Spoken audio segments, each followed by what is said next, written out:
Hello, আসসালামু আলাইকুম। ভালো আছেন সবাই? আলহামদুলিল্লাহ আমি ভালো আছি।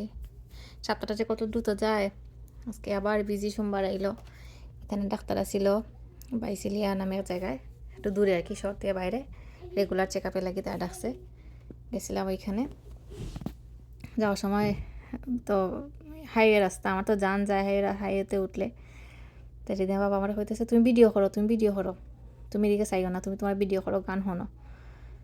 কিন্তু আমার ইয়া চাইয়েই থাকি আমি, আমার প্রেশার লো হয়ে যায় আমার ছায়া থাকতে থাকতে। তো আমি আবার ভিডিও করলাম, দেখলাম আল্লাহ পুরা গ্রামে আছি আমরা, মানে গ্রামের মতো কৃষিকাজ, যে ইয়া লাগায়, সবজি লাগায়, এই স্ট্রবেরি, আঙ্গুর, এগুলোর ক্ষেত, এই যে গরুর ফার্ম, মানে পুরোই মনে হয় যে গ্রাম সাইড একটা। তবুও ভালো লাগে, কিন্তু অ্যালার্জির সমস্যাটা বেশি, এইটাই সবচেয়ে বড় প্রবলেম ইয়ার কারণে, এই পরিবেশটার কারণে।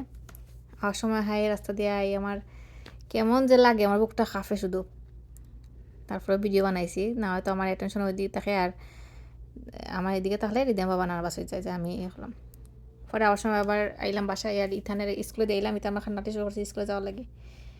বাসায় আমরা একটু বিগ বস দেখলাম আধা ঘন্টা, তারপরে আবার ওরা আনছে টানছে, ওরা খাবাইছি, ঘুম পাড়াইছি, গোসল করাইছি। এই করতে করতে আবার বিকালে গেলাম পার্কে। দিদি আনে জিজ্ঞাসলাম যাওয়া লাগবো কিনা, যাইবে ওই একটা পার্কেই যাইবে, অন্য কোনো পার্কে যাইবে না, এইটাই যাইবে। তো এইটাই গেলাম।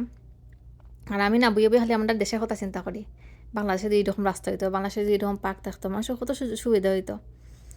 খালি নিতে চিন্তা, ভিডিও করি আর চিন্তা করা, বাংলাদেশে এরকম একটা পার্ক থাকলে কত বাচ্চারা বিকালবেলা যাইতো, কত ওই যে কত বড় পার্কটা, কত মানুষ আটতেছে, কত মানুষের চেয়ার টেয়ার লিয়ে একবারে বিকালে নাস্তা টাস্তা লিয়ে বইয়ে খায়।